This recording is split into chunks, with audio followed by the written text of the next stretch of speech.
जब तक कलेक्टर की इंक्वायरी मुकम्मल नहीं होती वो जायदाद वक्फ की नहीं रहेंगी। यानी मेरी मस्जिद है और मस्जिद को कलेक्टर बोलेगा मैं इंक्वायरी कर रहा हूं, तुम्हारे खिलाफ कंप्लेंट आई तो नमाज नहीं पढ़ना, तुम्हारी दरगाह है तुम फातिहा नहीं करना, तुम्हारा मदरसा है तुम नहीं तालीम दिलाना। बाप की जागीर है कलेक्टर की। तेलंगाना में जो 33,929 जिसमें से 90% जायदादों के पास डीडी नहीं है। अब ये डीड का चक्कर ये है कि अगर खुदा ना खास्ता यह कानून बन जाएगा तो फिर आपको जितनी वक्फ की जायदादें हैं उसको रजिस्टर करवाने के लिए जब आप जाएंगे कलेक्टर साहब के पास तो कलेक्टर बोलेगा कहां है इसका कागज। CAA में कागज पूछ रहे, ये कानून में भी कागज पूछ रहे। अब आप बताइए कि 300 साल 200 साल 100 साल पुरानी जायदादें हैं, कौन सा कागज रहेगा, कौन सा कागज रहेगा बताइए। आप ने कागज लाओ तभी इसका रजिस्ट्रेशन होगा। तो वक्फ बाय यूजर आप अंदाजा लगाइए कितना बड़ा नुकसान हमारा होने वाला है।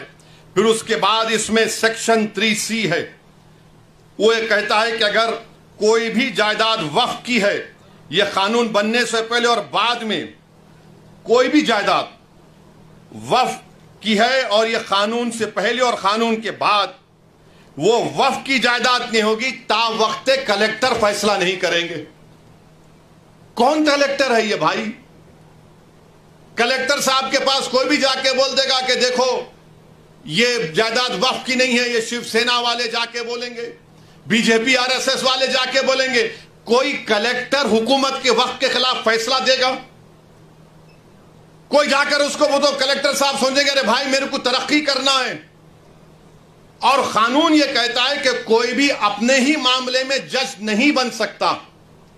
अपने ही केस में जज कैसा बनेगा कलेक्टर, जिसको लैटिन में बोलते न्यूमो जुडोक्स इन कॉजा सुआए।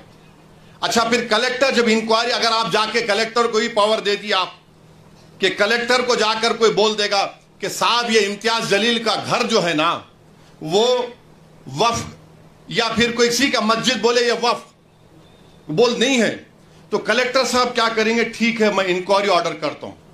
अच्छा, उसमें लव का इस्तेमाल हुआ कानून में, क्या आएंगे? बाप की जागीर है कलेक्टर की कि जो चाहे तरीक़ेकार अपनाएंगे। और फिर दूसरा उसमें सुनिए, दूसरा उसमें बोलते कि कोई टाइम लिमिट नहीं, कलेक्टर साहब जब दिल में आया इंक्वायरी करेंगे, जब दिल में आया नहीं करेंगे। और तरफे तमाशा यह है कि जब तक कलेक्टर की इंक्वायरी मुकम्मल नहीं होती वो जायदाद वक्फ की नहीं रहेंगी।